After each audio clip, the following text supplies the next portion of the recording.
andere spraak, Malveraans.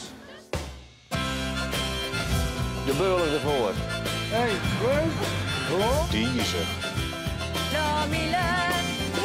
Hallo Anne.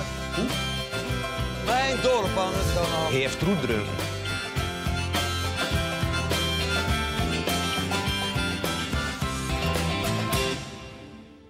Herman Vinkers wordt geboren in Almelo, hartje Twente en groeit daarop. In 1979 breekt hij door op het Kamerettenfestival. Met zijn droogkomische humor bereikt hij een groot publiek dat hem jaren trouw zal blijven. Eén stoplicht springt op rood, een ander weer op groen. In Almelo is altijd wat te doen. Herman is ook bekend om zijn liefde voor Twente en het Twents. Ik ontmoet hem in de straat van zijn jeugd, de Reigerstraat in Almelo. Wat voel je nou als je hier loopt? Goed, hele goede herinneringen. Ja? Dat is een fijne buurt. Hier heb ik gewoond, nummer 30. Hier ben jij opgegroeid? Ja, ik ben hier niet geboren. Ik heb op 6 verschillende plekken in Almelo gewoond. Dus ik ken Almelo Oetenkloeten, zoals dat in het Oetenkloeten, zoals het in het Twents heet. In het Nederlands zeg je, ik ken Almelo als mijn broekzak. Oh ja. Maar Oetenkloeten is Oetenkloeten? uit de kluit. Ja. Uit de kluit is een ander beeld. Wanneer praat jij Twents en wanneer praat jij Nederlands? Maar ik vind het zelf eigenlijk wel leuk, Twents als kan en Nederlands als het moet. Dat vind ik eigenlijk wel een leuke... Ja. Ja. En wat spraken jullie thuis met elkaar? Dialect Nou, of... zoals iedereen toen deed, en nu is dat nog steeds usance. De ouderen spraken onderling plat, dus Twents, Almeloos Twents. Ook met ouders altijd met elkaar plat, ook als wij erbij waren. En tegen de kinderen Nederlands, wat er dan voor door moest gaan. Nederlands praten zodat kinderen verder komen? Nee, dat werd op een consultatiebureau tegen hen gezegd van u moet wel Nederlands spreken. Ja, men dacht toen, maar dat was de jaren 50, dat tweetaligheid dat schizofrenie kon veroorzaken en stotteren. Maar omdat je als ouder zo niet gewend bent om zo officieel met je kinderen te spreken, ga je een soort tussentaaltje maken als een soort compromis. Waardoor mijn ouders eigenlijk wel weten, het is niet goed Nederlands, maar als kind weet je dat niet meer. Het Nederlands was gereserveerd voor de kinderen en voor de hond. Voor de kinderen en voor de hond? Ja, dat is nog zo. Vraag maar na. Mensen praten Nederlands tegen de kinderen en tegen de hond. Ja. En die hond is er ook niet beter Nederlands door gesproken. Het idee was, door ze niet het Twents te leren, maar het Nederlands, dat ze beter Nederlands spreken. En de praktijk is precies omgekeerd. Het Nederlands is veel slechter geworden en het Twents ook. Wanneer is voor jou het moment geweest dan dat je echt dacht van, ik moet hier iets gaan doen of iets mee gaan doen? Taal is belangrijk en daar wil ik... Nou, op het moment dat je buiten Twente komt, dan word je in één keer heel erg bewust van hoe je spreekt. Want hier vinden we het allemaal normaal. Ja. Maar de eerste keer dat ik bijvoorbeeld daarmee in aanraking kwam, was toen ik met de Pax Christi voettocht meeging. Toen was ik een jaar of 16, 17. Ja, ik had automatisch het gevoel, zoals wij spreken, is fout. Want dat is zo. En dus ik probeerde, wat ook heel veel Twentenaren doen, die Hollandse tongval over te nemen.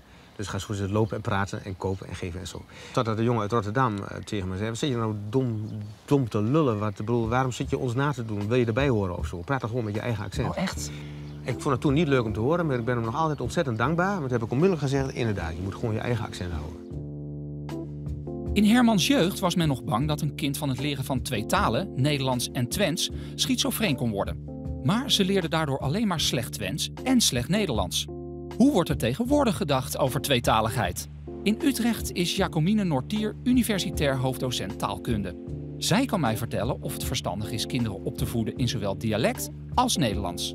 Ik denk dat als ouders zelf dialect goed spreken, dan zou ik ze zeker aanraden om kinderen een dialect op te voeden. Ja.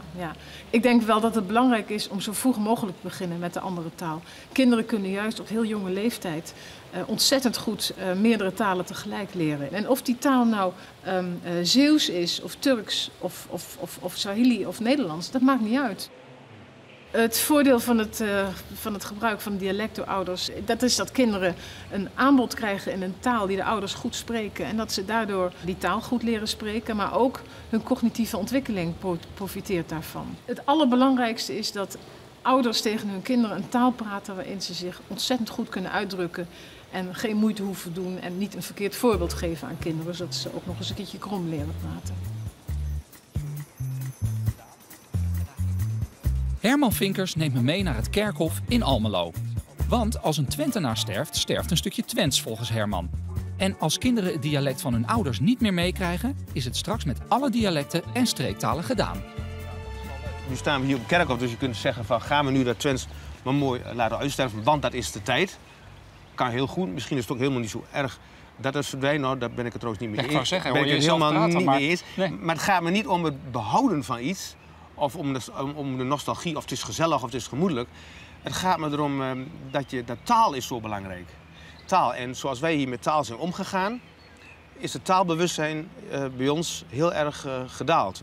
Nederlands gaat sowieso erg achteruit, maar hier is het nog veel harder achteruit gegaan dan in het Westen. Terwijl wij juist, doordat we een extra taal ernaast hebben, zouden wij juist daar een extra gereedschap van kunnen maken. Er zitten heel veel klanken in het Twents die je ook gebruikt in het Frans. Jean is hetzelfde als Jean. En als ik een Hollander in Frankrijk zie en die zegt deux cafés au lait pour les Hollandais, is dat slechtere taal dan als een Almeloer zegt deux cafés au lait pour les Hollandais. Dus die Almeloze O is veel internationaler. In Duitsland hebben ze die O ook. Alleen een klein stukje Randstad en Engeland hebben ze de O. Dus wat je eigenlijk zegt is dat je zowel qua klank als grammatica het kunt gebruiken. En beelden. En beelden, maar je gebruikt hele andere beelden. Zoals we staan hier op een kerkhof. Beelden? Ja, beelden. Je praat in beelden, in filmpjes. Als je iets vertelt, een Twentse uitdrukking die de laatste tijd nog wat populair is geworden in het Nederlands ook, is oetetiet. Hij is niet dood, maar hij is oetetiet. Oh, dat is oké. Hij is uit de tijd. Als je zegt, mijn vader is al 21 jaar dood, heb ik daar een ander filmpje bij dan wanneer ik zeg, mijn vader is al 21 jaar uit de tijd. Is er 21 jaar oetetiet, dan is hij nog ergens. Het is niet zo definitief. Je zegt ook bijvoorbeeld in het Nederlands, hij is het hoekje omgegaan. Dat is ook een filmpje, dus je ziet hem niet meer. Wij zeggen hier bijvoorbeeld, hij heeft roetdrunken. Hij heeft het opgedronken. Dus zoals Feline zei, een andere taal is een andere wereld. Het is ook bewezen dat als je van huis uit tweetalig bent, en die kans hebben wij hier gehad eigenlijk al die tijd om daar gebruik van te maken, leer je veel gemakkelijker andere talen. Ben je ook poëtisch sterker, je hebt meer beelden in je hoofd. Dus jouw verhaal is niet eens romantisch, maar technisch. Technisch, ja. En daardoor kun je ook meer mooie romantische dingen maken. Uiteindelijk wel, ja. Dus, maar we staan nu op het punt dat het heel sterk verdwijnt. Daarom staan we hier eigenlijk ook wel, omdat de taal begraven wordt. Ik vind het wel belangrijk dat we in ieder geval ons daar bewust van zijn. En dat we niet 50 jaar te laat zeggen van, ach, verdorie, hadden we maar. Waarom hebben we het er toen niet over gehad?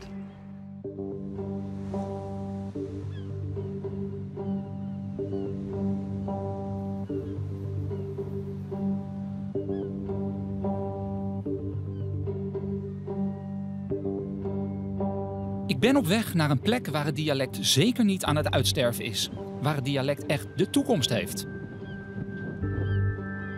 Sterker nog, 90% van de jongeren spreekt er dialect. Ik ben op weg naar Ameland.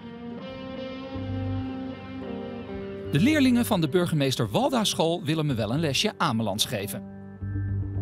Ik ben wel benieuwd of Amelands nou moeilijk is. Dus als jullie allemaal even een woord bedenken in het Amelands, ga ik even kijken of ik het begrijp.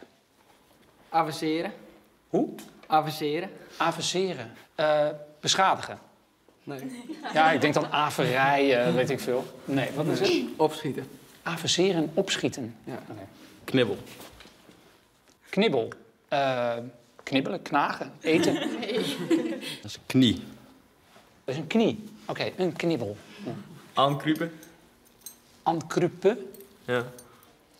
Erheen lopen. Aankruipen, erheen lopen. Nou, knuffelen. Knuffelen. Ja. Aankruipen. Oh, die moet ik onthouden voor thuis. Ja. Aankruipen. Nou zie je dat op heel veel plekken in Nederland het dialect verdwijnt. Maar hier op Ameland praten bijna alle jongeren dialect. Hoe kan dat? Je groeit er gewoon mee op. Het is gewoon de normale gang van zaken en zo. Ja. Ik denk in het Amelands, ik droom in het Amelands, ik praat in het Amelands. Ik doe alles in het Amelands, dus waarom zou ik het in een andere taal gaan doen? Ja. Is Amelands makkelijker dan Nederlands? Ja. Hoe komt dat? Nou, mijn vader en moeder spreken allebei Amelands. En opa en oma's en alle familie spreken ook Amelands, dus. Schrijven jullie ook allemaal Amelands? Nou, Ik wel. Jij wel? het meeste wel. Ik schrijf het via MSN of in een sms. Gebruiken jullie het dialect ook wel eens om anderen het onmogelijk te maken, te begrijpen waar jullie het over hebben? Nou ja, je kan het in een bepaald groepje doen met, zeg maar, vrienden. En daar hoeven toeristen of gewoon in Nederland zijn er wel niks van te weten.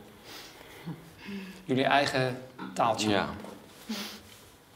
Wat voor gevoel geeft dat dan binnen zo'n groep? Een beetje een gehecht gevoel. Dat je met z'n allen bent en ja, niemand anders die komt er zeg maar bij.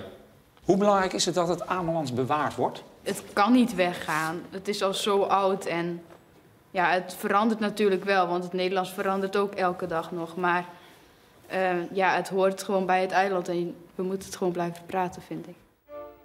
Op Ameland zit het de komende generatie wel goed met het dialect. Maar dat zal misschien niet overal zo zijn. In Nijmegen doet dokter Geert Driessen aan de Radboud Universiteit onderzoek naar het aantal dialectsprekers in Nederland.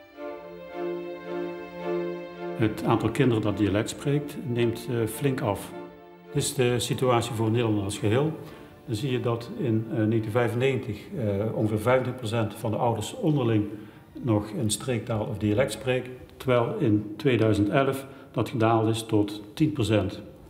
Voor de kinderen was dat in 1995 ongeveer 15%, maar het is nu gedaald tot gemiddeld genomen 5%.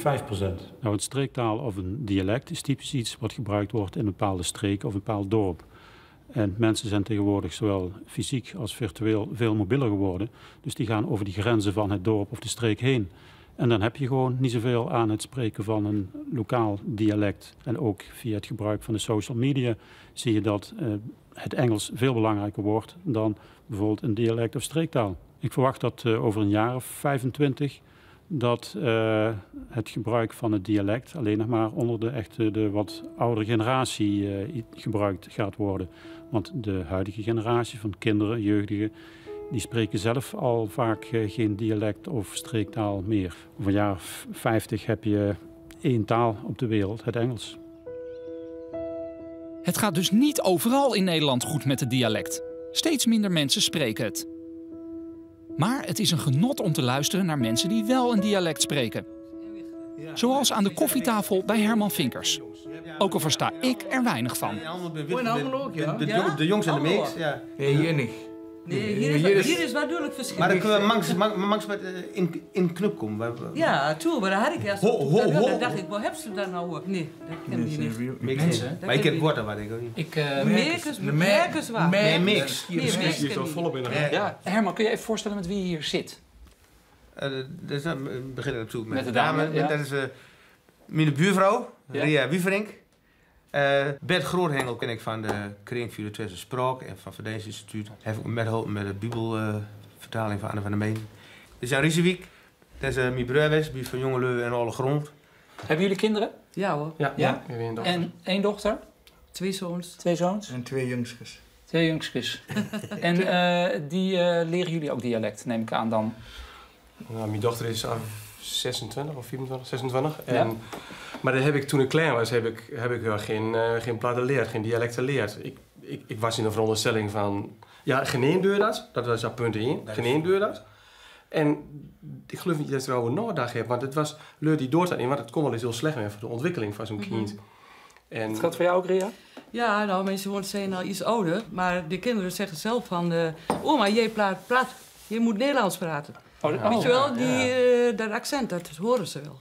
Ja. Als je dat probeert. Ja. En jij, Jan? Ik praat ook Hollands met de jongens. Ja, en ik heb me altijd voorgenomen om dat niet te doen. En nu is het zo wiet en nu doe ik het toch. Ik heb er spijt van dat ik dat niet gedaan heb. Ik heb er wat onthouden, zou je kunnen zeggen. Erfenis. Ja, mooi erfenis. Anders heb je iets extra's. Hè. Er is een Nederlands gezegde dat zegt van, hoe meer mens talen spreekt, hoe meer mens men is. En dat geloof ik ook. Omdat je in verschillende talen kun je verschillend gevoel laten merken. En dat, in feite mis je dat doen en dat vind ik wel heel jammer. Er is hier altijd met de leun wie ze maken dat het slecht is als je Twents doet met de kinderen. En dat zit er bij ons zo diep in, bij heel veel leun zit dat er zo diep in. Dat heu van Jan, dat heu van Wie, dat heu van Maria. En dat verhaal, dat zal ik wel gerne willen brengen, zo van, dat is niet slecht, het is alleen maar heel groot als je kinderen tweetalig opvoedt. Dat is veel beter. Ik heb me dat ook wel voorgenomen, als de jongens goed in het Hollands praten kan, om ze dan ook plat te leren. Ja. En, maar ja, ik zeg, het is een gevoel. Maar dat is wat Herman zegt, dat het moeilijk is dan. Als ze gewoon Hollands kunnen. Het is net of je kunt veel beter eerst een plat doen, maar plat is ingewikkelder als Hollands. Ja. Dus je kunt plat en Hollands de boom op gaat heel goed. Aanzum wordt heel lastig. Maar zoals jullie er nu over praten, zou dat dus betekenen dat als jullie al zeggen van... nou ja, wij leren het de kinderen niet... en niemand pakt dat meer op en leert het zijn kinderen... dan wordt het straks echt een taal die jullie hier leuk met z'n vieren zitten te praten binnenskamers... Maar dan sterft het natuurlijk wel uit. Nee, dat geloof ik niet. Maar dat zijn ze in 1834 ook al. Ja? Ja, dat is maar toch snel. Ja, maar het gaat wel hard nu. Je doet het bij je eigen kinderen al niet. Jij ook niet. Ja. Maar in het onderwijs van de CS van de oorlog... dat ze dan toch wel weer met elkaar gewoon in het Twents gaat praten. Wat jij ook zegt. En dat onderwijs zich dan weer naar hun maakt. Dus, en op het voetbalveld denk ik wordt ook wel heel veel platte praat. Ik ben ervan overtuigd dat ze dat oppakt. Ook omdat de leur die wie dan goed kent ook allemaal plat praten. Dus ik ben echt van overtuigd dat onze jongens... Maar Herman zegt dat het hartstikke moeilijk is. Ik heb er heel veel moeite met haar om het goed te pakken te krijgen.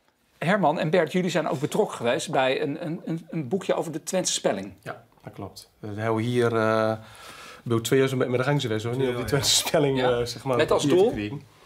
Nou, dat je een eenduidige schriefwijze hebt van het Twents. En wordt dat gebruikt dan ook? Ja, in de Twentse Bijbel wordt deze spelling is gebruikt. En, lees wel makkelijk. Ja, lees heel makkelijk. In de Twentse Bijbel staat ook zo mooi, hè, dat Jezus in de bruiloft in Canaan dan maakte water veranderd in wien. En van de feun wordt er wat over zeg. En dan zegt Jezus van in het Nederlands... Vrouwen, wat heb ik met u van noden? En in het Twents zit er dan van mensen bemoeit er niet met. Ja. Dat is prachtig. Ja, dat is wel mooi, hè? Mensen bemoeit er niet. Dat zeggen natuurlijk Maria. Ook in het Oude Testament. Jongens, wat is de toekomst van het dialect? Dat blijft wel bestaan. Ja. Het zal zich misschien leuk aanpassen en bepaalde hele ouderwetse woorden die zullen misschien verdwijnen. En of dat slim is, ja, daar kun je over discussiëren. Maar ik ben ervan overtuigd dat het plat blijft bestaan. Ja, dat geloof ik ook wel. Ja? Ik denk dat het Nederlands hier eerder zal verdwijnen als het Twents. Denk ik. Ja. Meen je dat? Ja, dat denk ik wel. Ik denk dat we een soort van Engels krijgt als Europese taal op het doen. En dat je dan... zeg maar de regionale taal die zal blijven bestaan. Dus in het westen van het land dan zullen ze wel Hollands blijven praten. Maar ja, ik geloof dat in de regio's dat door de streektaal blijft. Maar dialecten en streektalen maken alleen een kans te overleven als ze worden doorgegeven aan de volgende generatie. En dat kan heel goed. In Groningen wonen Iepke Dijkstra en Esther Kroesinga. Ze voeden hun zoontje Simmer van 2 helemaal tweetalig op. In het Nederlands en in het Fries.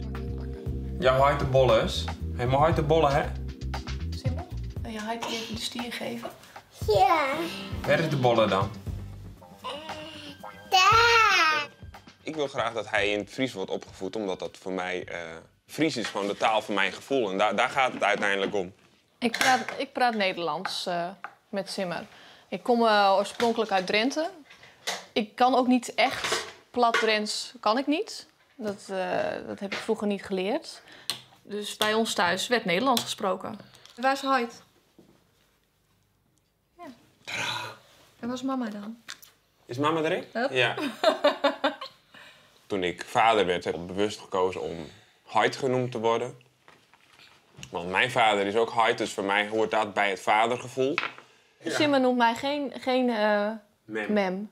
Hij noemt mij mama. Dat zou ik ook heel raar vinden als Simmer mij mem zou noemen. Ik heb niet het idee dat hij het nou heel gek vindt. Hij praat Fries en Nederlands door elkaar. Ja, stiekem probeer ik natuurlijk wel eens als hij in het Nederlands gaat tellen, dan ga ik er doorheen tellen. Dan ga ik er in het Fries doorheen tellen. Kijken of hij dan dat ook overneemt. Maar hij gaat mooi zijn eigen gang. Ja. En wat hebben we hier? Ja. Hey Bargjes, wat ben je misschien? Is dat wel normaal voor een baard? Je zit toch altijd onder de drek, Simmer? De toekomst van het Fries is niet echt een overweging geweest om Fries te praten met elkaar. Ja, ik zou het wel mooi vinden dat de taal overleeft. En de taal wordt natuurlijk steeds kleiner. En dat is wel in zekere zin wel belangrijk voor me. Maar dat heeft niet met het gevoel van dat ik hem wil opvoeden in het Fries te maken. Maar ik vind het mooi als je wat mee kan nemen van die taal. En misschien wordt hij daardoor beter in andere talen leren. Nou, dan heeft hij dat meegekregen. Maar ik zou het wel grappig vinden als hij het ook door kan geven. Je kunt hem niet zien. Terug naar Herman Vinkers. Hij heeft voor hengeloze kinderen een lied geschreven. In het Twents natuurlijk. Maar ik ben een kind, ja, een hengende kind. Ze vroegen of ik een lied wilde schrijven voor kinderen van de lagere scholen in Hengelo. En toen dacht ik onmiddellijk, ja, dan is het heel voor de hand om dat lied te beginnen met Ik ben een weenbuil. Want alle mensen in Hengelo zijn weenbuilen. Weenbuil is een windbuil. Dus een zak vol wind, een blaaskaak zeg je in het Hollands. Een blaaskaak, een windbuil. En dat is voor oorsprong een scheldnaam. Zo'n Stukker voor oorsprong ook een scheldnaam was. Maar dat is gaandeweg een trotse geuzennaam geworden. Ik ben een buil, een windbuil, mama, en ik blaas de frisse wind. En hij moet huil, dan stil meer mama, want ik blaas de mine wind. Ik ben een weenbuil. Nou, dan zit je al in de Twents. Denk ja, dan moet het in de Twents. En toen dacht ik, well, ja, vrek, dan heb je een liedje. Dan geef je kinderen een liedje in het Twents. En dan dacht ik, ja, dat is misschien eigenlijk wel heel erg leuk. De poes van hier te Amsterdam. Nou, dan doen we alles nog één keer, maar dan gooien we alles eruit. En spreken jullie zelf eigenlijk nog een beetje Twents? Heel soms, maar niet vaak. Helemaal niet vaak, nee. Bij mijn opa en mijn oma sprak ik dat heel veel. Mijn opa en oma ben ik best wel vaak, die praten ook allebei Twents. En dan leer ik wel eens wat daar. Nou, mijn vader die doet het een beetje, maar eigenlijk ik zelf niet. Ja, soms onbewust, maar dan word ik er wel op geweest dat ik dat niet meer moet doen. Nee, waarom? Nou ja, ik vind het zelf ook niet mooi, maar heel soms doe ik dat wel. Maar dan zeggen ze wel, je zegt weer een Twents, en dan moet ik het gewoon in het Nederlands zeggen. Van wie moet dat? Van mijn moeder. Ik ben ook dus degene die thuis zit te corrigeren als er een hele duidelijke Twentse tongval op tafel ligt. Maar ik vind het niet mooi om te horen. Ik hoop vooral dat ze niet meer zo aanleren zoals wij vroeger hebben aangeleerd, om zo minderwaardig over je eigen taal te denken. Er zijn nog steeds mensen die heel trots zeggen, aan mij kun je helemaal niet horen dat ik uit Twente kom. Om er dan ook vaak aan toe te voegen, of niet aan. En dat is raar. Waarom mag je niet horen dat je uit Twente komt? We zullen hier nooit net zo spreken als in Haarlem. Dus als je dat wilt nadoen, loop je altijd achteraan in de rij. Spreek gewoon goed Nederlands en doe daarnaast je eigen taal. Dan heb je iets wat Haarlem niet heeft. En zo vul je elkaar prachtig aan. De wind van die dag, dan kan het gebeuren. Alles is saai, zo stoerig als wat. Ik moest zijn op school, ja, zo duf als mij kan. Dan pak ik de wind en dan blaas ik de deur.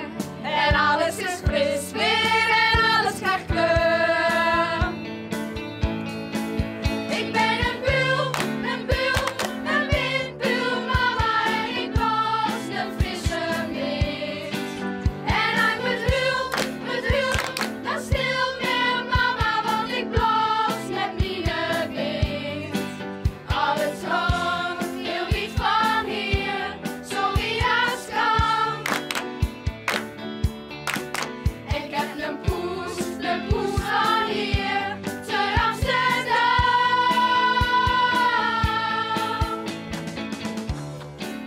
Als jullie zo oud zijn als Herman, spreken mensen dan nog Twents? Nee, dat denk ik niet. Ja, misschien een paar die het wel belangrijk vonden, maar ik denk niet dat heel veel nog zullen spreken.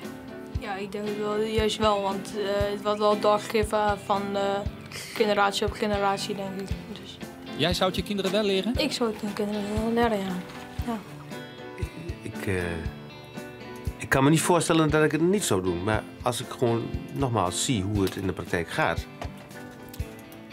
moet ik toch eerlijk zijn en daar heel voorzichtig in zijn. Ja.